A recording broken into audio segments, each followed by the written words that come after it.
BJP party నుంచి మధుసూదన్ గారు ఉన్నారు. మధుసూదన్ గారు నమస్కారం. సార్ నమస్కారం అండి. నమస్తే సార్. ఇందాక అంకంరావు గారు రాజకీయ విశ్లేషకులు వారు చెప్పినట్టుగా పూర్తిగా ఇదంతా నన్ను సస్పెండ్ చేయండి అనే స్ట్రాటజీ అనుకోవచ్చా, లేదనంటే భయం మొదలైందా? ఎందుకంటే ఎందుకులే మనకు అని నేను మంచివానిగా మారానని చూపించే ప్రయత్నమా? ఎందుకంటే ఉన్న విషయాన్ని వాళ్ళు నిజాయితీగా ఒప్పుకునే మనస్తత్వాలు కావు కదా ఆ పార్టీలో ఉన్న వాళ్ళకి. కానీ ఇక్కడ ఉన్నది ఉన్నట్టుగా చెప్పినటువంటి వ్యక్తి అంబటి రాంబాబు. ఈ ఇష్యూని ఎట్లా చూస్తున్నారు మీరు? సార్, అందరికీ నమస్కారం. మీ పెద్దలందరికీ మీకు అందరికీ నమస్కారాలు. సార్, అంబటి రాంబాబు గారు 2 ఉభయ రాష్ట్రాలు తెలుగు రాష్ట్రాల్లో ఆయనకు ఒక ప్రత్యేకత ఉంది. మ్యాజిక్ డాన్సర్, మ్యాజిక్ సింగర్, ప్రవచనాలు కూడా చెప్పగల స్థాయి ఆయనకుందని, లేదా వాస్తవానికి చాలా దగ్గరగా మాట్లాడుతున్న వ్యక్తి, ఏది చూసినా ఏది ఊహించినా అది కళ్ళకు కట్టినట్టు అద్భుతంగా సృష్టించగల వ్యక్తి అనే ఒక పేరుంది. ఆయన తిరుపతికి రావడం, నిన్నలా మొన్న 8వ తేదీ తిరుపతికి వచ్చి దర్శించుకుని వెళ్ళాగా ఏదైతే వీడియో వైరల్ అవుతుందో ఆ విషయానికి మాట్లాడే ముందు కొన్ని ప్రాథమికమైన అంశాలు మనం మాట్లాడుతుంటున్నది, చర్చించుకుంటున్నది తిరుమల తిరుపతి దేవస్థానం అంటే సాక్షాత్తు కలియుగ దైవమైన వెంకటేశ్వర స్వామి గురించి సంబంధించిన విషయాల్లో ఇది ఒక టాపిక్.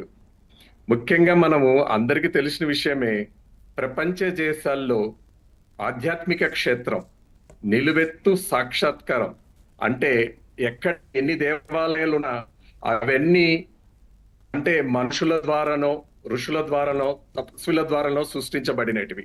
కానీ తిరుమల తిరుపతి దేవక్షేత్రం అనేది దేవుడు సాక్షాత్ నడిసి వచ్చిన ఆ 7 కొండల మీద నిలువెత్తు అమ్మవారి నిరీక్షణ కోసం తపస్సు చేసిన ప్రదేశం, ఆయన అక్కడ విగ్రహమైన ప్రదేశం.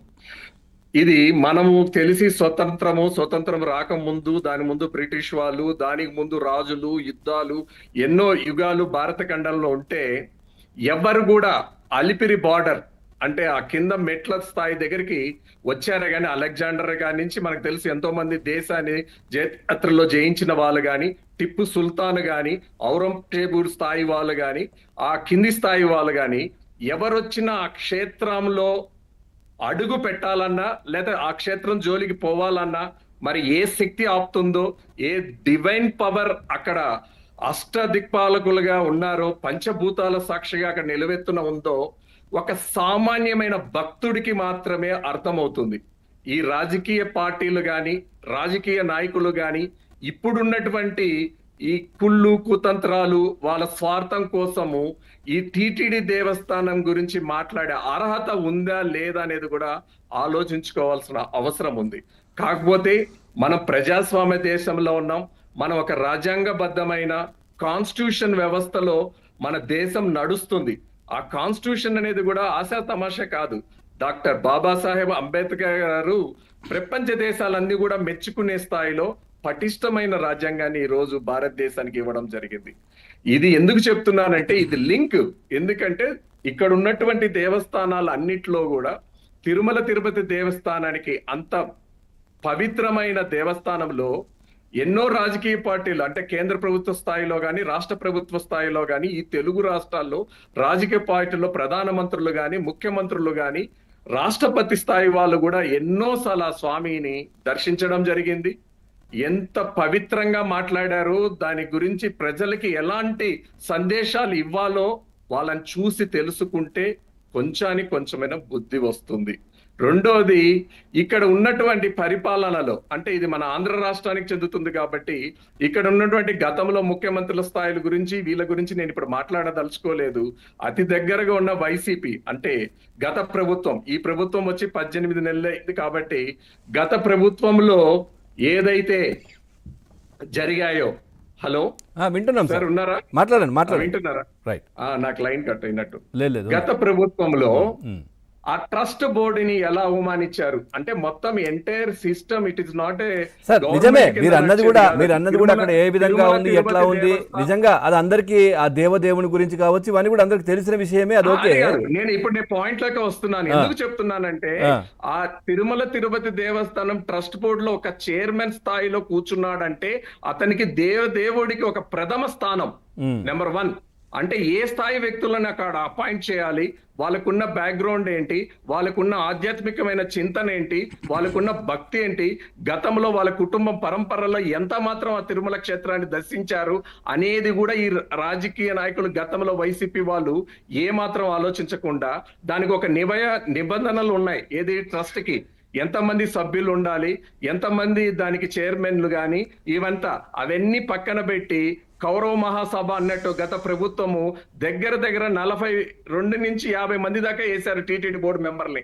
అక్కడే వాళ్ళ యొక్క అంటే ఆ దేవస్థానం మీద ఉన్నటువంటి వాళ్ళకి ఎంత మాత్రం భక్తి ఉందో, లేదా దాన్ని ఎంత చులకనగా చూస్తున్నారో, దాన్ని ఏ విధంగా వాడుకోవాలనుకున్నారో వాళ్ళ పార్టీ ప్రయోజనాల కోసం, స్వార్థం కోసం అనేది వాళ్ళు నియమించిన బోర్డు స్థాయి వ్యక్తులు, అలాగే సంఖ్యలు, అక్కడున్న నిబంధనలను కూడా ఉల్లంఘించిన ప్రవర్తన చూస్తే వైసీపీకి ఏమాత్రము దాంట్లో చిత్తశుద్ధి ఉందనేది ప్రజలందరికీ అర్థమవుతుందనేది ఇక్కడ ఒక పాయింట్. రెండోది, వాళ్ళు ఏదైతే రాజకీయంగా కోల్పోయి వాళ్ళు కనీసం ప్రతిపక్ష హోదా కూడా ప్రజలు ఇవ్వకుండా ప్రజలలో పూర్తి విశ్వాసాన్ని, ఇది ఎవరో బలవంతంగానో లేదా ఇంకొక రకంగానో రాజ్యాధికారానికి రాలేదు ఈ రోజు ఎన్డీఏ కూటమి అనేది. వాళ్ళు శ్రమించి కష్టపడి వాళ్ళ యొక్క నిజాయితీని నిరూపించుకొని ప్రజల మద్దతు పొంది విశ్వాసం నిలబెట్టారు కాబట్టి ఈ రోజు ఈ రాష్ట్రాన్ని విభజన తర్వాత అధపాతంలో తొక్కేసినాక ఆర్థిక వ్యవస్థలతో అటు ఇటు కొట్టుమిడుతున్న దాన్ని ఈ రోజు ముఖ్యమంత్రి స్థాయి చంద్రబాబు నాయుడు గాని, డిప్యూటీ పవన్ కళ్యాణ్ గాని, మన లోకేష్ గారు కూడా, నేను అనుకోలేదు అసలు ఆయన ప్రవర్తన ఆల్మోస్ట్ ఆల్ సీఎం క్యాడర్ లెవెల్లో ఆయన విస్తృత స్థాయిలో ఏదైతే పడిన అభివృద్ధి గాని కుంటిపోయిందో దాన్ని ప్రక్షాళన చేస్తున్న దిశలో వీలుంటే ఉనికి కోసం తిరుమల తిరుపతి దేవస్థానాన్ని వాడుకోవడం గత 18 నెలల్లో గాని. మధుసూదన్ గారు వీడియో ఆఫ్ అయింది, వీడియో ఆన్ చేయండి ఒక్కసారి. వీడియో ఆఫ్ అయింది, వీడియో ఆన్ చేయండి. అదేవిధంగా ఓకే, ఇవన్నీ కూడా జరుగుతున్నాయి, కానీ ఇప్పుడు అంబటి ఈ విధంగా మాట్లాడడాన్ని ఉన్నది ఉన్నట్టుగా చెప్పడానికి కారణం ఏంటి? ఉన్నది ఉన్నట్టుగా చెప్పడానికి కారణం ఏంటి? పాయింట్కే వస్తున్నాను సార్. ఎందుకు చెప్తున్నానంటే మొన్నటి వరకు వాళ్ళ ప్రభుత్వంలో ఆయన కూడా ఒక మంచి అంటే ఉన్నతమైన 1 or 2 వైసీపీలో ఎవరైనా 3rd level 2nd level leader లో కూడా అంబటి రాంబాబు గారు అనేవాళ్ళు ఒక వ్యక్తి. అవునా కాదా?